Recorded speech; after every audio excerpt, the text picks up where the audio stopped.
वाणी चल रही थी 2 मार्च 1968। 2 पेज के मध्याह्न में बात चल रही थी।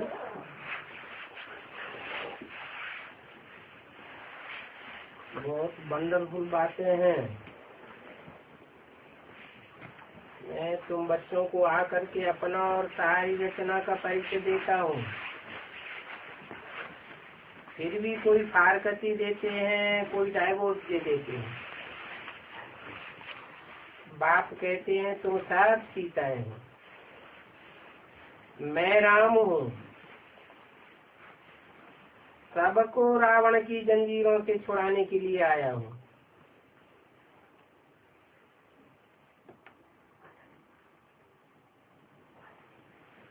बोलने वाली आत्मा कौन है? शिव। वो आत्मा कहती है मेरा नाम तो शिव ही है, वो कभी बदलता नहीं। मेरी बिंदी का नाम शिव है। जब शरीर बदलते हैं तो नाम बदल जाते हैं।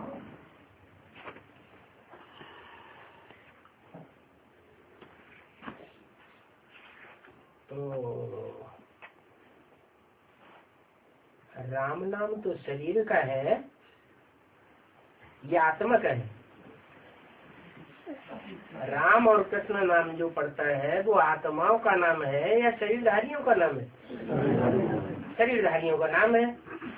लेकिन ये कभी नहीं कहते कि मैं कृष्ण हूँ, मैं कृष्ण बच्चा हूँ। क्या कहते हैं? मैं राम बाप हूँ। इसका मतलब क्या हुआ? कृष्ण बच्चा हूँ ये नहीं कहते, मैं राम बाप हूँ, तुम सब सीताएं हो। इससे साबित ये हुआ कि शिव ज्योति बिंदु जब शरीर में आता है तो बाप के रूप में राम वाली आत्मा के शरीर में आता है पहले पहले। क्योंकि परिवार में पहले कौन होता है? बाप। तो शिव बाप आते हैं तो यज्ञ के आदि में भी पहले पहले बाप में प्रवेश करते हैं। और षष्ठ उत्पत्ति की प्रक्रिया में सिर्फ बाप ही तो नहीं होता है, माता भी होती है। दोनों साथ ही साथ होते हैं। तो माँ में भी प्रवेश करता है, बाप में भी प्रवेश करता है। माँ में प्रवेश करता है, भक्ति मार्ग का फाउंडेशन डालता है सुनने सुनाने का, और बाप में प्रवेश करता है समझने और समझाने के लिए। इसलिए बोला तुम सब सीताएं हो, भक्तियां हो, मैं राम बाप एक ही हूँ। सबको रावण की जंजीर से छुड़ाने आया हूँ, तो अटेंशन से पढ़ना चाहिए। अगर अटेंशन नहीं देंगे तो क्या होगा? ज्यादा जन्मों तक जंजीरों में बंधे रहना पड़ेगा। अभी मैं आया हुआ हूँ छुड़ाने के लिए। ये कमाई है, सच्ची कमाई है जन्म जन्मांतर की। 21 जन्म के लिए तो पक्की है। आत्मा कोई भी प्रकार के बंधन में नहीं आती, बाकी बाद में नंबर बार बंधन में आते जाते हैं। तो अटेंशन से ये पढ़ाई करनी चाहिए ना। सोचना चाहिए भगवान कितना ऊंच बनाते हैं। कितना ऊंच बनाते हैं।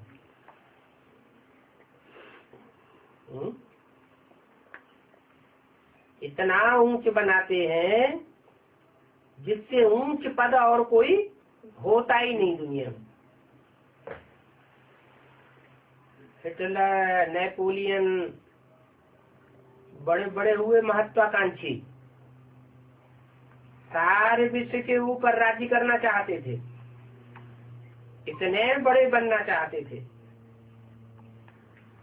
लेकिन वो बन नहीं सके। वो बाहुबल से बनना चाहते थे,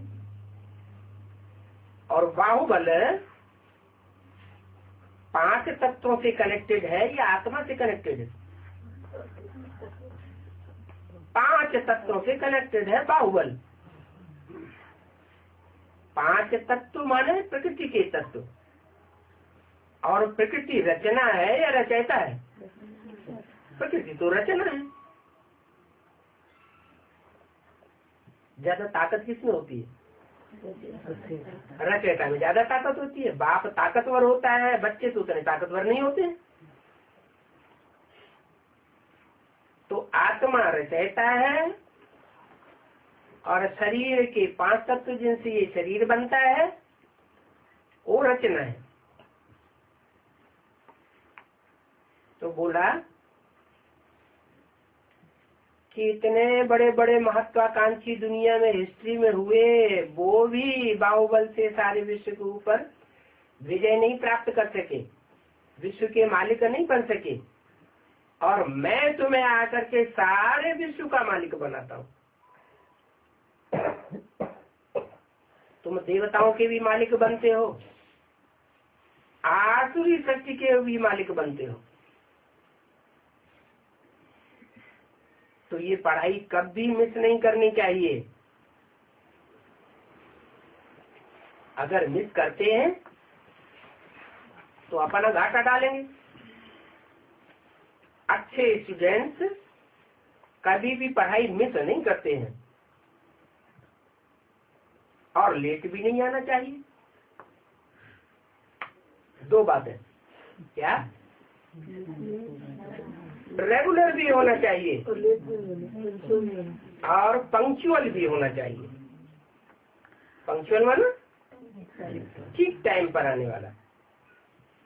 बाबा आवेंगे, रथ पर सवार होकर के पढ़ा देंगे। बाबा कहते हैं मैं ही आकर के राजधानी स्थापन करता हूँ। ऐसे नहीं कि रथ पर आकर के पढ़ाई पढ़ा के चला जाता हूँ ब्रह्मा के तन में, फिर तुम अपने आप अपनी राजधानी स्थापन कर लेते हो। नहीं, मैं आता हूँ ब्रह्मा के तन में, सुनता हूँ, सुनाता हूँ, तुम्हारी बातें भी सुनता हूँ, लेकिन समझाता नहीं हूँ। माँ के रूप में क्या करता हूँ? सुनता हूँ, सुनाता हूँ। बेसिक नॉलेज जैसी पढ़ाई पढ़ाता हूँ, गहरी बातें समझाता नहीं हूँ। क्योंकि मेरा पार्ट है त्वमेव माता च पिता त्वमेव। माता के रूप में बेसिक नॉलेज पढ़ाता हूँ। माँ क्या करती है बच्चे में? बच्चों को छोटी छोटी बातें ज्ञान की बताती। बच्चे होशियार हो जाते हैं तब थोड़ी पढ़ाई पढ़ाती है। ऊंची पढ़ाई पढ़ाने के लिए फिर ऊंची स्कूल में जाना पड़े। बताता हूँ, तुम बच्चों का आगे चल के क्लास ट्रांसफर होगा।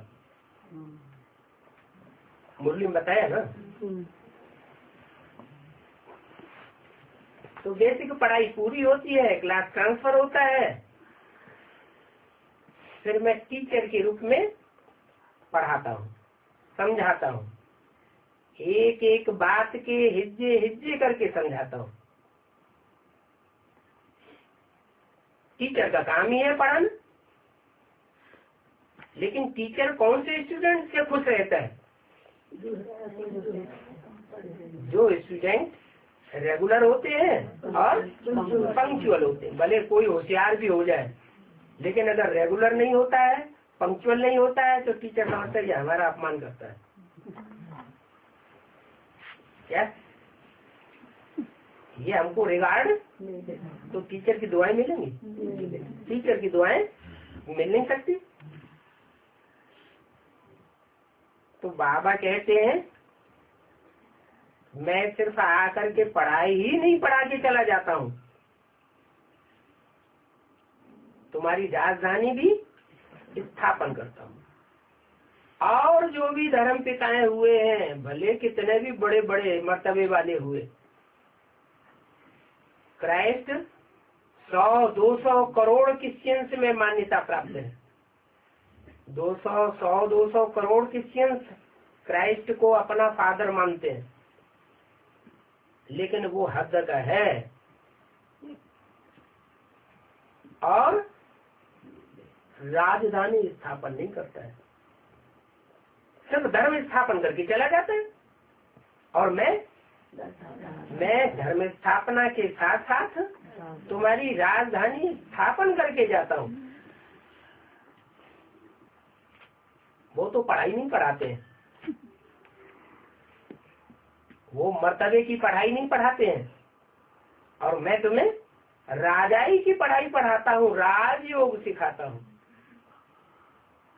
जिस राजयोग का गीता में आज भी गायन है, नाम क्यों पड़ा राजयोग? राजाई देखा हूँ, और राजाई में भी कोई छोटे राजा है, कोई बड़े राजा है, कोई नाम मात्र के राजा है। परंतु कोई धर्म पिता ने, कोई धर्मात्मा ने, कोई भी महात्मा ने, ऋषि मुनि सन्यासी ने राजाई की पढ़ाई कभी नहीं पढ़ाई। जन्म जन्मांतर ये जो छोटे बड़े राजाएं हुए हैं हिस्ट्री में, कोई पूछे इनको ये कंट्रोलिंग पावर किसने सिखाई, तो कोई बता देगा? कोई नहीं बता सकता कि ये कंट्रोलिंग पावर इन राजाओं में ही कहां से आ गई। मैं आकर के बताता हूँ कि ये राजयोग की पढ़ाई से तुम नंबरवार राजा बनते हो। कोई रानी बन जाते हैं, कोई महारानी बन जाते हैं, कोई राजा, कोई महाराजा बनते हैं। नंबरवार मर्तबे हैं राजधानी में। राजधानी में तो सब तरह की चाहिए ना।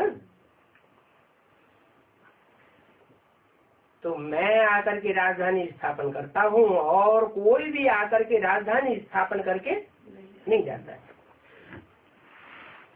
वो धर्म पिताएं आते हैं तो उनके पीछे पीछे जो आने वाले फॉलोअर आत्माएं हैं, परम नाम से आती हैं, पीछे पीछे आकर के ऐड हो जाती है, उनके धर्म की जनसंख्या बढ़ाई देती है। तो तुम बच्चों की कितनी विशाल बुद्धि होनी चाहिए, और आंतरिक खुशी भी होनी चाहिए। अच्छा, बच्चों को बाप दादा का याद प्यार, गुड नाइट और नमस्ते। रात्रि क्लास था, अगला छोटा सा रात्रि क्लास है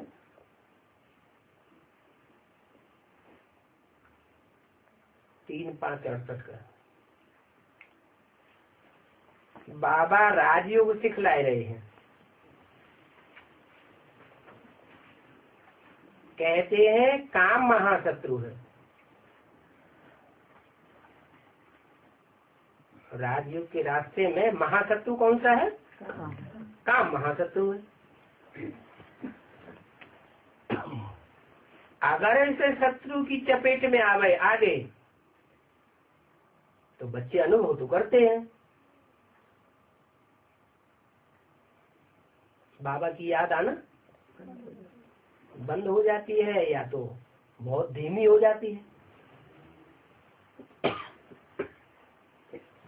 राजयोग के रास्ते में ये काम बहुत बड़ा रोड़ा है।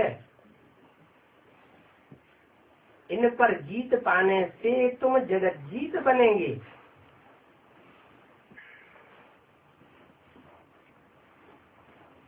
कहते हैं काम जीते जगत जीत। फिर ये नहीं कहते माया जीते जगत जीत है?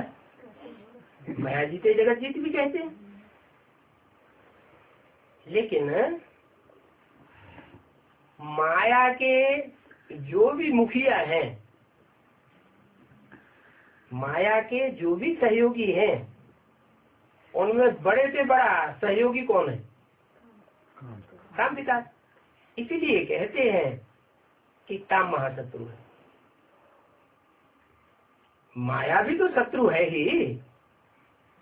शत्रु है कि तुम्हारी बहन है? बाप की बेटी है तो बड़ी दीदी हुई ना। कोई कहते हैं माया मौसी।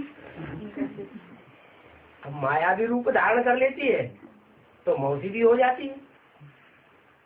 बाप कहते हैं काम महाशत्रु है,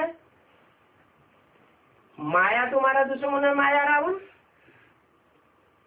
और फिर मन जीते जगत जीत भी कहा जाता है। क्या? मन को अगर जीत लिया, कंट्रोल कर लिया, तो भी सारे जगत के ऊपर राज कर सकते हैं। और मन का आकर्षण सबसे ज्यादा माया के कौन से रूप पर होता है? काम विकार पर। इतना ज्यादा हावी होता है कि जब मनुष्य मरता है, पुरुष मरता है, तो अंतिम समय में स्त्री चोला ही याद आ जाता है, काम के प्रभाव के कारण। और अंत मते तो गते। कौन सा चोला धारण करता है? स्त्री का चोला धारण कर लेता है। स्त्री जब शरीर छोड़ती है तो सारे जीवन में वो काम विकार इतना हावी रहता है कि अंत समय में वो पुरुष चूल्हा याद आ जाता है। तो कौन सा शरीर धारण करती है? पुरुष का चूल्हा धारण कर लेती है। माने इतना लगाव लग जाता है कि कितनी भी शक्तिशाली आत्मा हो, ज्यादा से ज्यादा एक जन्म स्त्री चोला और ले सकती है, अथवा ज्यादा से ज्यादा एक जन्म और पुरुष का चोला ले सकता है। बस, इससे ज्यादा कोई में ताकत नहीं है जो अपने को बचाए सके। पावरफुल आत्मा होगी पुरुष चोले में तो एक जन्म पुरुष का चोला और धारण कर लेगी, क्योंकि अपने को कंट्रोल किया होगा, आकर्षण से बचा होगा, स्वरूप की स्थिति में ज्यादा रहा होगा, तो ज्यादा से ज्यादा एक जन्म और लेगा। दूसरे जन्म में तो माया शर्त या उसको हावी हो जाएगी और कन्वर्ट कर देगी इससे चोले। माना ये काम विकार तुम्हारा महाशत्रु है। आजकल मंदिरों में शादी भी होती है,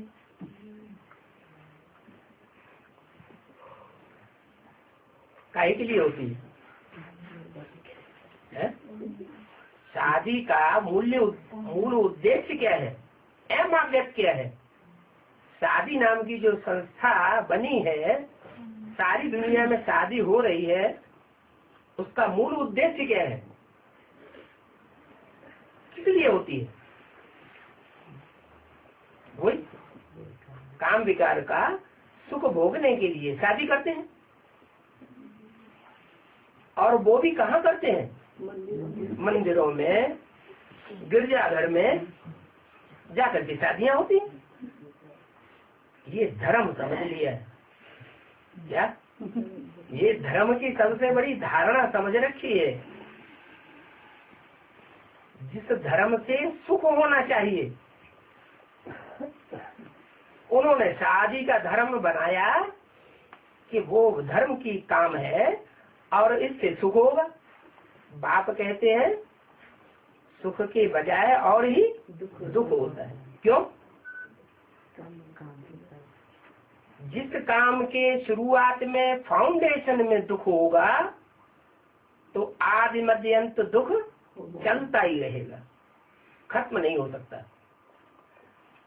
काम विकार सब कोई अनुभव करता है कि इसका सूत्रपात जहाँ से होता है उस समय स्त्री पुरुष को कमजोरी आती है। जब पैदा करने वाले रचयिता को ही कमजोरी आती है, अचेतनता आती है, तो जो बच्चा पैदा होगा वो तो रचना है।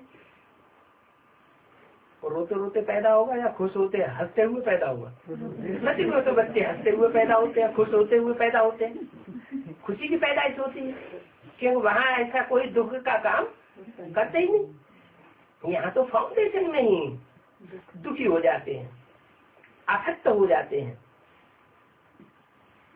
पतित बन पड़ते हैं, क्षरित हो जाते हैं, शक्ति क्षीण हो जाती है, अनुभव करते हैं।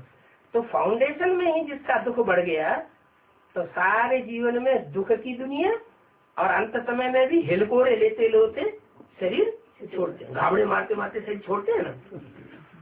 तो आदि मध्य अंत ये दुख देने वाला है, ये दुनिया नहीं जानती। न धर्म पिताएं जानते हैं, न कोई ऋषि मुनि महात्माएं जानते हैं। उन ऋषि मुनियों ने शास्त्रों में देवताओं को भी ऐसे ही समझ लिया कि वो भी भिखारी थे। अगर भिखारी थे तो उनकी पूजा क्यों करते हैं? पूजा पवित्रता की होती है। जरूर उन्होंने पवित्रता को धारण किया है, पवित्रता के लिए पुरुषार्थ किया है। तो बाप कहते हैं आज तो मंदिरों में भी शादी करते हैं, परंतु लक्ष्मी नारायण तो पवित्र रहते हैं। उनके मंदिर में कितनी पवित्रता का ध्यान रखते हैं। कथा करते हैं जिस दिन सत्यनारायण की, उस दिन पति पत्नी कितना पवित्र होकर के, शुद्ध होकर के जीवन बिताते हैं। अपवित्र होते हैं क्या? नहीं, उस दिन खास पवित्रता का ध्यान रखेंगे। तो लक्ष्मी नारायण पवित्र होते हैं, उनके मंदिर में जाकर के ये शादी क्यों रमाते हैं? अकल में ही नहीं आता। तो बाबा ने लिख भेजा मंदिर में शादी कराने वालों को कि तुम कितने पापात्मा हो। लक्ष्मी नारायण के मंदिर में भी जाकर के तुम पाप के काम करते हो। भगवानवाद गीता में भी लिखा हुआ है क्या? काम महाशत्रु है। वो आदि मध्य अंत दुख देने वाला है। काम विकार जिससे आज की सृष्टि की पैदाइश हो रही है, दुनिया की जनसंख्या बढ़ रही है, वो काम विकार आज में भी और सारे जीवन में मध्य में भी और अंत में भी दुख देने वाला है। अंत में दुख देता है, इसका मतलब नरक की दुनिया में जन्म होगा या स्वर्ग में जन्म होगा? अंत मते दुख की स्टेज में शरीर छोड़ेंगे तो दुख की दुनिया में ही जन्म लेंगे। सुख की दुनिया में तो जन्म ले नहीं सकते। नरक में मरेंगे तो नरक में जन्म लेंगे, स्वर्ग में मरेंगे तो स्वर्ग में जन्म लेंगे। तो बाप आकर के अभी राजयोग सिखाने आए हैं कि मन को ऐसा कंट्रोल करो जो दुनिया में कितना भी दुख बरपा हो रहा हो, कितनी भी दुख की स्थितियां पैदा हो रही हो, अशांत वातावरण हो, लेकिन तुम अपने मन को कंट्रोल कर सको।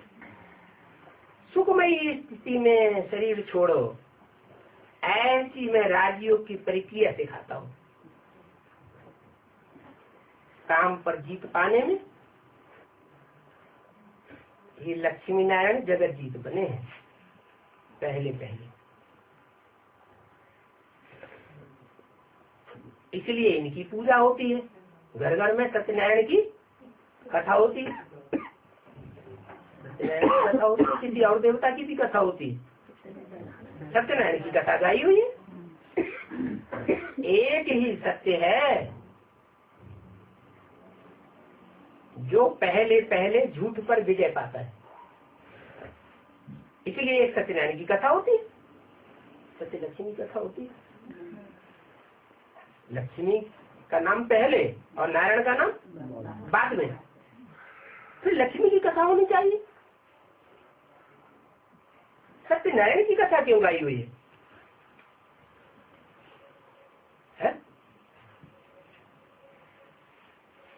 देवताओं में जो युगल देवता है उनमें सीता का नाम पहले, राम का नाम बाद में,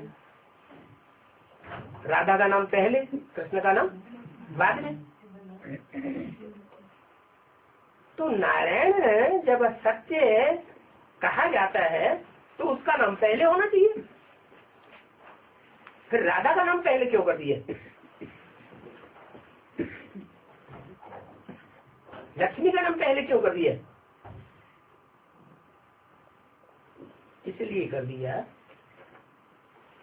सत्य बोलना बड़ी बात है, सच्चा रहना बड़ी बात है। आदमी में कमजोरी है वो एक अलग बात, मनुष्य भूलें करता है, लेकिन एक मनुष्य भूल करता है और छुपा लेता है, गुरु से भी छुपा लेता है, माँ बाप से भी छुपा लेता है। और एक मनुष्य ऐसा है कि जो भूलें करता है लेकिन सही सच्चे दिल से बता देता है, माँ बाप को बता देता है, गुरु को बता देता है, क्योंकि सबसे बड़ा तो गुरु है। तो भगवान आकर के पतितपना देखता है, दुर्गुण देखता है, या पतितों को दुर्गुणियों को आकर के गुणी बनाता है? तो पतितपना देखता नहीं है, वो पतितों को आकर के गले लगाता है, पतितों को पावन बनाता है। पतितों को पावन बनाने वाला भगवान खुद कहते हैं कि अब तुमको इस काम पर जीत पहनना है, मन के ऊपर कंट्रोल करना है। इन लक्ष्मी नारायण के मंदिर में वो शादी करते हैं। जिन लक्ष्मी नारायण ने पहले पहले काम के ऊपर जीत पाई, मन को कंट्रोल किया, उन्हें अपने स्मृति पहले आ जाती है कि हम देवता थे, और मनुष्यों की इतनी जल्दी स्मृति नहीं आती है। तो लक्ष्मी नारायण जो जगतजीत बने हैं, उनके मंदिर में भी तुम जाकर के शादी करते हो, कितने पापात्मा हो।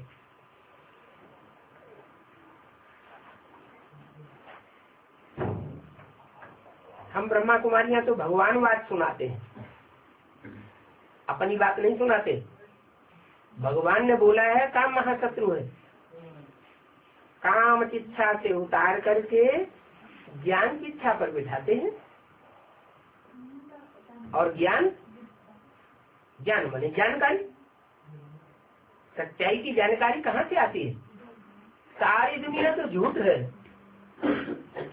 इस दुनिया में, झूठी दुनिया में कोई छाती ठोक करके कह सकता है कि मैं कभी झूठा काम नहीं करता, झूठी बात नहीं बोलता, झूठे वाइब्रेशन नहीं निकालता, झूठी दृष्टि से नहीं देखता? कोई नहीं कह सकता। एक बाप ही है जो जन्म मरण के चक्र में नहीं आता है, वो आकर के सच्चा सिखाता है। सच्चा बाप है, सच्ची बात बताता है, उसको ही ज्ञान कहा जाता है। ज्ञान माने जानकारी, किस चीज की जानकारी? सच्चाई की जानकारी। सत्य बात बता करके सत्यखंड सत्य युग स्थापन करते हैं। मनुष्य चाहे कि हम सत्यखंड स्थापन करेंगे, हो सकता है। जो सच्चा होगा वही सत्यखंड स्थापन करेगा, या झूठे सत्यखंड स्थापन करेंगे? ब्रह्मा बाबा ने शरीर छोड़ दिया, उनके फॉलोअर्स क्या कहने लगे? है मेगा प्रोग्राम बनाया, मेगा प्रोग्राम में फोटो बनाए, 3-3 चित्र छपाए कि त्रिमूर्ति कोई अलग से नहीं होती, ब्रह्मा विष्णु शंकर का कोई अलग से पार्ट नहीं होता, हम ही ब्रह्मा है, हम ही विष्णु है, हम ही शंकर है। और बड़े बड़े पोस्टर छपा करके 3 मूर्तियां लगा दी। देखे? तो इससे क्या साबित हुआ कि मनुष्य अपन को भगवान कहने की कोशिश करता है कि मैं भगवान हूँ, पुरानी दुनिया को बदल करके मैं स्वर्ग बनाऊंगा। आज की गवर्नमेंट क्या कर रही है? गांधी जी ने क्या कहा? हम राम राज्य लाएंगे, हम स्वर्ग लाएंगे। लेकिन राम राज्य स्थापन हुआ क्या? और ही नरक बन गया, और ही नरक बन गया। बाप कहते हैं जो भी जन्म मरण के चक्र में आने वाली आत्माएं हैं उनमें से एक भी ऐसी नहीं है क्या? न राम न कृष्ण कि जो सच्ची बात जानता हो, सृष्टि के बारे में सच्चाई नहीं जानता, आत्मा के बारे में सच्चाई नहीं जानता, परमात्मा के बारे में भी सच्चाई नहीं जानता। मैं ही आकर के सच्चाई बताता हूँ, मैं ही आकर के तुम आत्माओं को अपना परिचय देता हूँ, तुमको अपना परिचय देता हूँ और तुम अपने बारे में भी जानते हो, मेरे बारे में भी जानते हो, सच्ची के बारे में भी सच्चाई को जान जाते हो।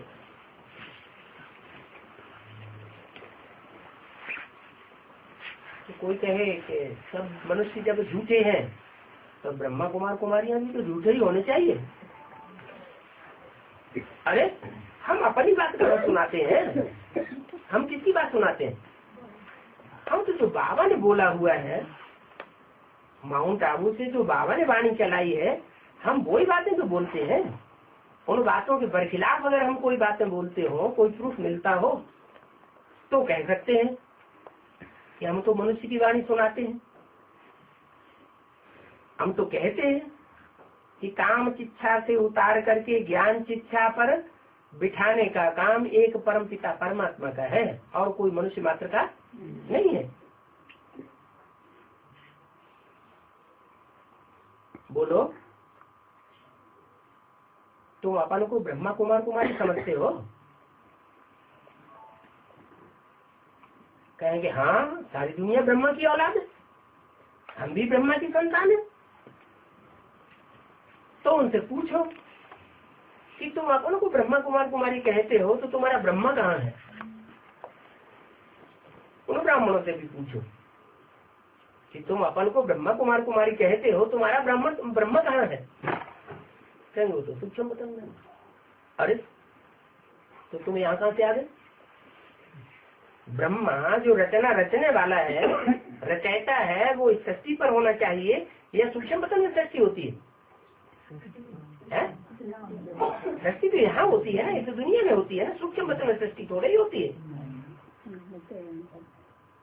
हमारा तो ब्रह्मा भी मौजूद है और ब्रह्मा में प्रवेश करने वाला परमपिता परमात्मा भी मौजूद है।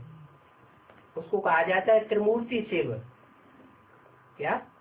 वो 3 मूर्तियों के द्वारा प्रत्यक्ष होता है, भले खुद निराकार है।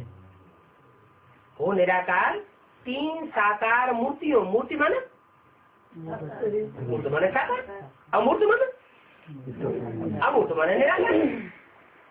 मूर्ति दिखाई पड़ती है आंखों से और जो अमूर्त है वो आंखों से दिखाई नहीं पड़ता। तो मैं खुद अमूर्त हूँ, बिंदु हूँ, ज्योति बिंदु हूँ, आत्माओं का बाप हूँ, आत्माएं भी निराकार, आत्माओं का बाप ज्योति बिंदु भी निराकार। मैं खुद अमूर्त हूँ, लेकिन इस सृष्टि में आकर के 3 मूर्तियों के द्वारा प्रत्यक्ष होता हूँ, ब्रह्मा विष्णु शंकर। इसलिए मुझे त्रिमूर्ति शिव कहते हैं। तो त्रिमूर्ति शिव जब कहते हैं तो तुम मानते क्यों नहीं हो कि हम ब्रह्मा की औलाद हैं? और सारी सृष्टि अभी प्रैक्टिकल में ब्रह्मा की औलाद नहीं है। हम जो कुछ सुनावेंगे, अगर हम ब्रह्मा के मुख से निकली हुई बात सुनावे तो हम ब्रह्मा कुमार, हम कोई दूसरी बातें सुनावे, शास्त्रों की बातें सुनावे, मनुष्यों की बातें सुनावे तो हम ब्रह्मा कुमार नहीं। बाप का बच्चा कौन? जो बाप की बातों को काटे वो बाप का बच्चा, वो बाप की बात को ही न माने वो बाप का बच्चा, बाप के आज्ञा बाप के फरमान को न माने वो बाप का बच्चा। बाप कहते हैं ऐसा बच्चा तो मुआ वाला, जो बाप की फरमान को मानता ही न हो, आज्ञाओं को मानता ही न हो, उसको अपना बच्चा समझना ही नहीं चाहिए। तो उन ब्राह्मणों से कहो पहले तो अपना ब्रह्मा बाप बताओ कहाँ है, अगर है तो तुम ब्रह्मा कुमार, नहीं है तो तुम ब्रह्मा कुमार नहीं। क्यों? क्योंकि ब्रह्मा विष्णु शंकर ये तीनों देवताएं न सतयुग में होते हैं, न त्रेता में, न द्वापर में, न कलयुग में। कब होते हैं? जब भगवान इस सृष्टि पर आते हैं तब ही होते हैं। तो हम हैं संगम युग में और तुम हो कलयुग में। क्यों? अगर संगम युग में है तो हम बता सकते हैं कि ब्रह्मा कौन, विष्णु कौन और शंकर कौन, तीनों इस सृष्टि पर होने चाहिए कि नहीं होने चाहिए? तीनों का पार्ट हमें पता है। और तुम अगर ब्रह्मा की औलाद हो तो तुम बताओ ब्रह्मा कहाँ है तुम्हारा? और अगर ब्रह्मा की बात मानते हो, ब्रह्मा भी मानते हो, तो फिर ब्रह्मा की बातों पे चलना भी पड़े। क्या? ब्रह्मा ने तो मुरली में मुख से बोला है कि मैं आकर के राजधानी स्थापन करके जाता हूँ। देखो ये वाणी क्या कहती है, मैं राजधानी स्थापन किए बगैर चला जाता हूँ कि स्थापन करके जाता हूँ? मैं खुद राजधानी स्थापन करके जाता हूँ, सिर्फ धर्म स्थापन नहीं करता हूँ। तो बोलो तुम तो भ्रष्टाचारी हो। क्या? तुम श्रेष्ठाचारी दुनिया स्थापन नहीं कर सकते। तुम कहते कुछ और हो और करते कुछ और हो। तुम भ्रष्टाचारी बनाते भी हो और हम श्रेष्ठाचारी बन रहे हैं, बन नहीं रहे हैं। क्या? हम श्रेष्ठाचारी बन रहे हैं और हम श्रेष्ठाचारी ही बनाते हैं। कोई को भ्रष्टाचारी बनने की परमिशन नहीं देते। ये शादी आदि तो पापात्माओं का काम है। भगवान आते हैं तो शादी की संस्था ही कैंसिल कर देते हैं। क्या? और मनुष्य गुरु, चाहे वो दुनिया में मनुष्य गुरु हो और चाहे बेसिक नॉलेज में मनुष्य गुरु हो, वो शादी को समाप्त नहीं करते, क्योंकि जानते हैं अगर हम शादी की संस्था को कैंसिल करेंगे तो हमारा रोटी पानी चलने वाला नहीं। और सारी सन्यासी हो जाएंगे तो हमको कौन कमा कमा के खिलाएगा? हमको मेहरबानियाँ चाहिए, अटारियाँ चाहिए, अच्छे अच्छे कपड़े चाहिए, अच्छा अच्छा भोजन चाहिए। कहाँ से आएगा? सन्यासियों को खिला देंगे क्या? सन्यासियों को कौन खिलाता है? गृहस्थी खिलाते हैं। तो वो कभी ये परमिशन नहीं दे सकते कि तुम शादी करना छोड़ दो। ये शादी कराना पापात्माओं का काम है। भगवान बाप एक बात कहता है और तुम दूसरी बात करते हो। क्या? भगवान एक बात और एक ही बात करता है और वो बात कभी बदलता नहीं। तुम दूसरे काम करते हो, तमो प्रधान भ्रष्टाचारी बनते रहते हो। बाबा ने लिख करके भेज दिया, एक तरफ पापात्मा बनते जाते हो और दूसरी तरफ भगवान को बुलाते हो कि बाबा आकर के हमको पावन बनाओ, हमारी आत्मा को पावन बनाओ। हम पापात्मा बन पड़े हैं। क्या? हम पापात्मा बन पड़े हैं। हमको मनुष्य से क्या बनाओ? देवता पुण्यात्मा बनाओ। अभी मैं आया हूँ तो तुम शादी कराते रहते हो, पाप के काम कराते रहते हो, बुलाते हो बाबा हमको पावन बनाओ, जन्म जन्मांतर बुलाते रहो। अभी समझो तो बाप पावन बनाने आए हैं। क्या? जैसे ज्ञान सुना करके ब्रह्मा के तन में चले जाने के लिए नहीं आए हैं। किस लिए आए हैं? बाप पावन बनाने आए हैं। आने का मकसद क्या है? पावन बनाना मकसद है, ज्ञान सुनाना मकसद नहीं है।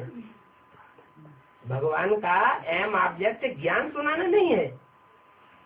ज्ञान किस लिए सुनाते हैं? ज्ञान तो इसलिए सुनाते हैं कि तुमको बाप की पहचान हो जाए। माया की और बाप की पहचान हो जाए, दोनों की पहचान हो गई तो माया के चंबे में फंसोगे नहीं, और माँ बाप जिसको तुमने पहचान लिया है उसके नजदीक आने की कोशिश करोगे, क्योंकि जानते हो एक बाप है पतितों को पावन बनाने वाला, एक बाप से सदगति और अनेक मनुष्य गुरुओं से दुर्गति। तो पहचाना होगा तभी तो ऐसा करोगे, अगर पहचाना नहीं होगा तो कैसे करोगे। तो बाप पावन बनाने आए हैं।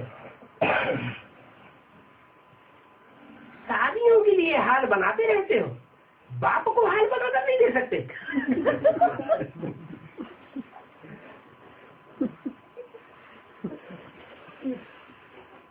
पतित बनाने वालों को दे देते हो। मेरे को जन्म जन्मांतर बुलाते रहे, हे पतित पावन आओ, अब मेरी इतनी अवज्ञा करते हो। भगवान बात ये चैरिटी हाल तुमने बनाया है, तो ट्रस्टियों को पूछ करके देना चाहिए ना। तो ख्याल आता है हम इन शादी कराने वालों को पत्र लिखें, देखें कोई का कान खुलता है या नहीं खुलता है। शादियों के हाल तो सब जगह बहुत हैं, धर्मशालाएं बनाई हुई है गांव गांव में, शहर शहर में। हम तो ज्ञान शिक्षा पर बिठाते हैं, ये काम शिक्षा पर बिठाते हैं। हम तो पतितों को पावन बनाते हैं। तो ये हाल बनाकर देने में तो बहुत फायदा है। उनको अच्छी तरह समझा करके शर्मसार करना चाहिए। हम मुफ्त में भी नहीं लेने के लिए तैयार है, हम तो किराया भी देने के लिए तैयार है। 1 दिन 2 दिन हम जो प्रोग्राम करेंगे उसका हम किराया भी देंगे, फिर भी हमको देते नहीं है, शादी कराने वालों को दे देते हैं। लिखना चाहिए तुम तो पाप का काम करते हो, भगवान को जन्म जन्मांतर बुलाते रहे पतित पावन आओ, वो आते हैं पावन बनाने के लिए, फिर तुम उनको टिकने के लिए स्थान भी नहीं देते हो। जब नहीं था इस दुनिया में तो बड़े बड़े मंदिर मस्जिद गिरजाघर गुरुद्वारे बनाते रहे, और जब आता है प्रैक्टिकल में आकर के नई दुनिया स्थापन करता है, झूठ खंड को खलास करता है, सच खंड बनाता है, तो उनको स्थान भी नहीं देते हो। कोई निकलेंगे,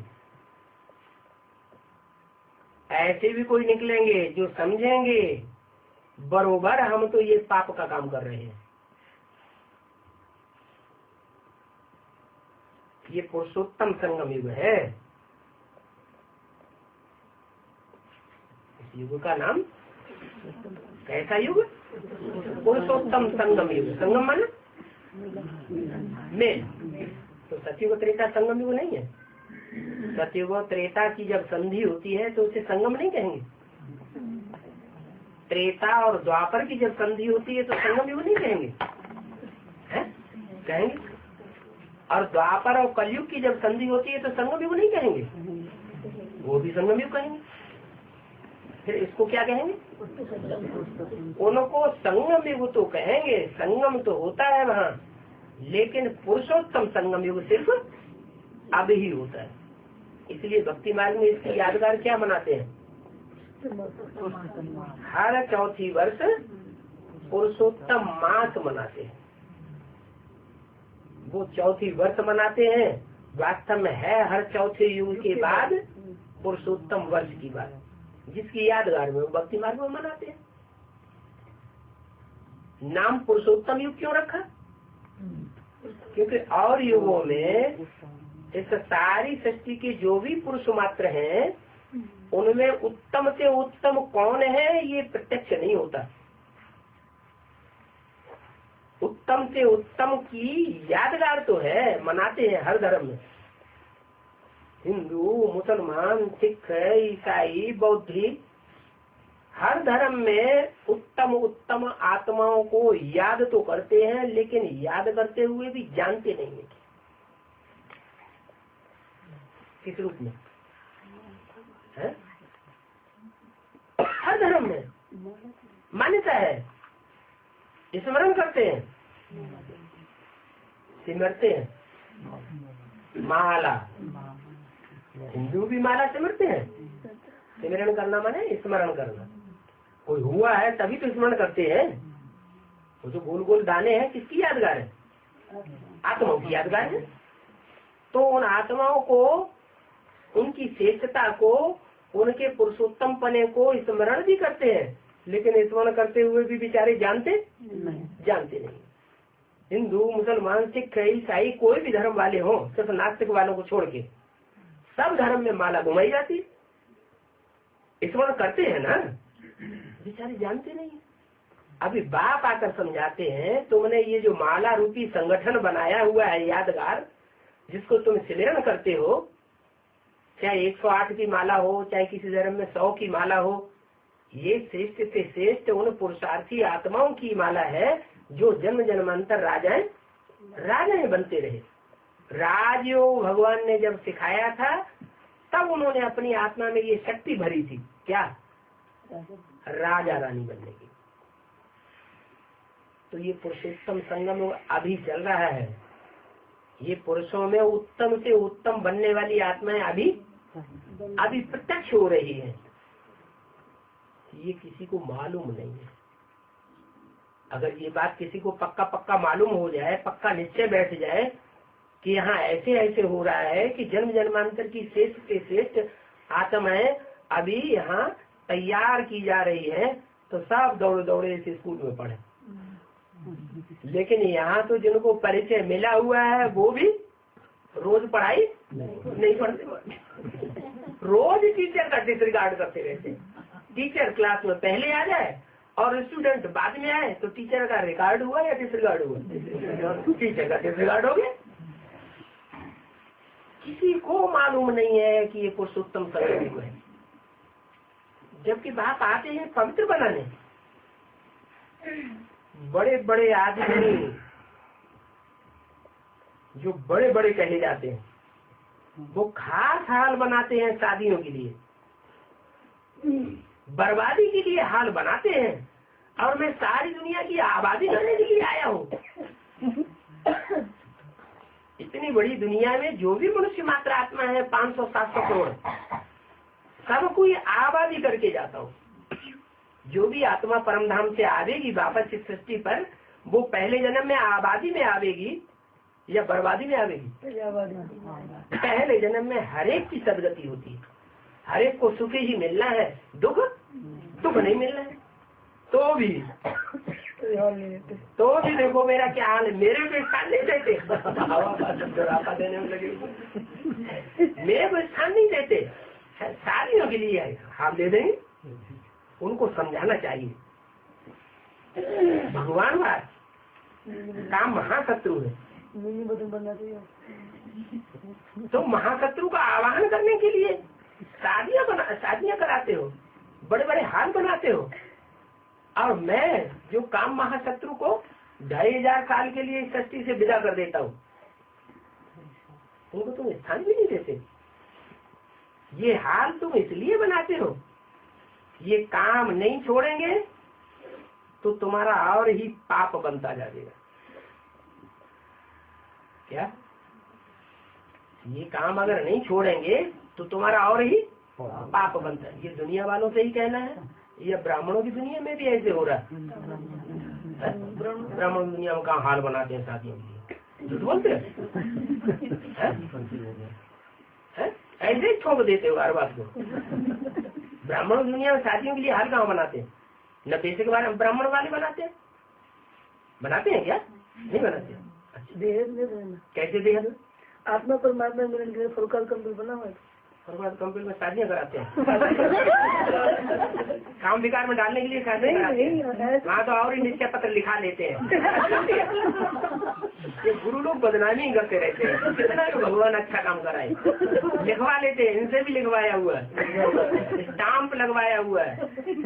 पहले यज्ञ के आदि में खून से लिखते थे, लिख करके देते थे, और अभी देखो स्टाम्प पेपर पे लिख के देते हैं, तब भी ऐसी बातें कर रहे हैं। हम तो आत्मा परमात्मा बात कर रहे हैं। आत्मा परमात्मा की तो बात कर रहे हैं। क्या वहाँ शादी होती है? मिलन तो होता है ना, मिलन को शादी थोड़ी कहा जाता है। आत्मा परमात्मा के मिलन से तो आत्मा पवित्र बनती है, और शादी की तो बात ही नहीं। हाँ, बेसिक वालों में ऐसा जरूर होता है, जो भगत लोग जानते ही नहीं है कि ऐसा वहाँ भी हो रहा है। जब कन्याएं सरेंडर होती है, समर्पित होती है, तो भगवान को सौंपी जाती है। समर्पित हुई कन्याएं भगवान को सौंपी जाती है, या कोई भाइयों को सौंप दी जाती है, ले जाओ सेंटर खोलो चलाओ। कि भाई लोगों के कंट्रोल में चली जाती है, भाइयों के कंट्रोल में चली जाती है। अब जो भाई ले जाते हैं वो पतित मनुष्य है या भगवान है? पतित मनुष्य है। पतित मनुष्य फिर क्या करेंगे? पतित ही बना देंगे, नीचे ही गिरा देंगे। अरे भगवान को समर्पित हुई है, कहते हैं भगवान को समर्पित हुई, लेकिन प्रैक्टिकल में उन्हें कंट्रोल कौन करता है? पति उनका पाति, पाति माने रक्षा करने वाला। रक्षक कौन बनता है? भाई लोग बनते हैं, मनुष्य बनते हैं। तो ये शादी के लिए हुआ, सेंटर खोला, वो शादियां हो रही है वहाँ, या आबादी हो रही है शरीर की। बेचारी कन्याएं अकेली भेज दी जाती हैं, कोई माता भी साथ में नहीं दी जाती। नहीं तो बाबा ने नियम बनाया है, कन्या है तलवार और माता है ढाल। अकेली तलवार कोई काम नहीं कर सकती, इसलिए माता के साथ कौन होना चाहिए? माता के साथ कन्या होना चाहिए, ढाल के साथ तलवार होना चाहिए।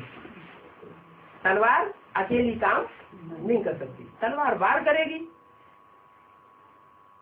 बचाव के लिए माता चाहिए।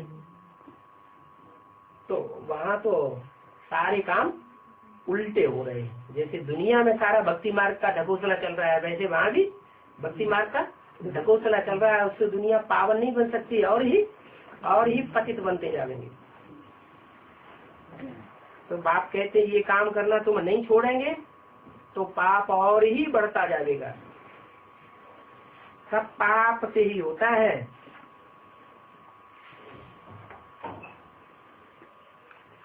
पुण्य से कैसे होगा? पुण्य से पुण्यात्माओं की दुनिया बनेगी कि पापात्माओं की दुनिया बनेगी? पुण्य करेंगे तो पुण्यात्माओं की दुनिया बनेगी, और पुण्य करना कोई सिखाता ही नहीं। सब पापी है इस संसार में। दृष्टि से पाप करते हैं, वृत्ति माना वातावरण बिगाड़ करके पाप करते हैं, वाइब्रेशन से पाप करते हैं, वाचा से पाप करते हैं, कर्मेंद्रियों से पाप करते हैं। कोई मनुष्य मात्र ऐसा नहीं है जो ये कहे कि मैं कर्मेंद्रियों से पाप नहीं करता। तो पाप आत्माएं जो हैं वो पुण्य की दुनिया कैसे स्थापन करेंगी? मैं ही जब इस सृष्टि पर आता हूँ, जो जन्म मरण के चक्र में नहीं आता हूँ, देह के बंधन में नहीं आता हूँ, तो कर्मेंद्रियों के बंधन में भी नहीं आता हूँ। तो मैं ऐसी आकर के सच्ची वाणी बोलता हूँ जिससे सत्यखंड स्थापन होता है, सच्चा काम करता हूँ जिससे सत्यखंड स्थापन होता है, सच्चा वाइब्रेशन फैलाता हूँ। उनके काम करने से, ये शादियां वगैरह हाल बनाने से पुण्य आत्मा कैसे बनेंगे? खान पान आदि सब पाप आत्माओं का है। दान आदि भी पाप आत्माओं को देते हैं। क्या जो भी दान करते हैं, पुण्य करते, किसको करते हैं? सारी दुनिया में सब पाप आत्माएं तो किसको देते हैं? पाप आत्मा को देते हैं। यहाँ तो बात ही निराली है। तुम किसको देते हो? हम तो बाप को देते हैं, हम कोई पापात्माओं को देते ही नहीं है। यहाँ तो तुमको 21 जन्मों के लिए पद्मा पदम पति बनाता हूँ। क्योंकि तुम बाप को देते हो, कोई देहधारी को पाप आत्मा को नहीं देते हो। तुम तो पुण्यात्मा बनाने वाले हो। पुण्यात्मा बनाने वाले बाप के सहयोगी हो, और पुण्यात्मा होते ही है देवताएं। दुनिया पाप पुण्य क्या होता है इसकी गति को जानती ही नहीं। पाप पुण्य की गति मैं आकर के समझाता हूँ। पाप कैसे बनता है, पुण्य कैसे बनता है, कर्म कैसे बनता है, अकर्म कैसे बनता है, विकर्म कैसे बनता है, सुकर्म कैसे बनता है, वो मैं आकर के बताता हूँ। जब जानते ही नहीं है तो पाप ही करते रहेंगे। मैं तुमको 21 जन्मों के लिए पुण्यात्मा बनाता हूँ, पदमा पदम पति बनाता हूँ। अच्छा, बच्चों को याद किया गुड नाइट।